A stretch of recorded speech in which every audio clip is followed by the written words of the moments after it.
Hello guys, welcome to Meze Tech Hub. These are Microsoft Word series. So today we are going to be learning. Stay attentive as we walk through this tutorial. Hello, today we are going to discuss on the ribbon and the tabs attached to it. The ribbon is designed to help you quickly find the commands that you need to complete your tasks. It consists of a task-specific tabs. The standard tabs are visible at all times, whereas other tabs that are known as contextual tabs appear only when you create or select certain types of objects. You have to bear this in mind because as we progress, we are going to be seeing the contextual tab. So we have the following tabs: the File tab, the Home tab, the Insert tab, the Design tab, the Layout tab, the References tab, the Mailing tabs, the Review tabs, and the View tabs. Now let us give a brief description of the tabs. The File tabs here displays the backstage view, which contains commands that are related to managing our files and customizing the program.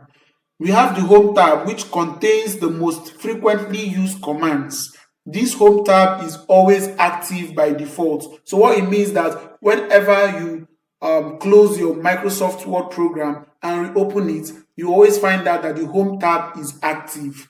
We have the Insert tab, which contains commands that are related to all the items that you can insert into your document.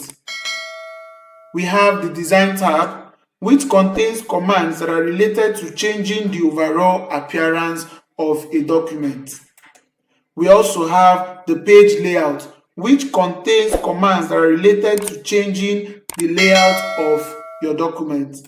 We have the References, which contains commands that are related to reference information which you can add to a document. Most times when you are doing your project or you're writing an essay and you need to reference a particular book or a particular author or a particular person, you will always make use of this Reference tab. We also have the Mailings tab, which contains commands that are related to creating mass or personal mailing. We have the Review tab, which contains commands that are related to proofreading a document, adding comments, tracking, and resolving document changes, and also very importantly, to protect your document. We have finally the View tab, which contains commands that are related to changing the view and other aspects of the display. So now let us begin to work on the commands that are found in each group in a tab. Remember that I said a tab consists of groups and each group contains related what? Command buttons or related commands.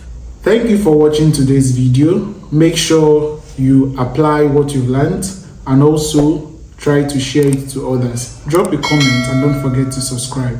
Thank you.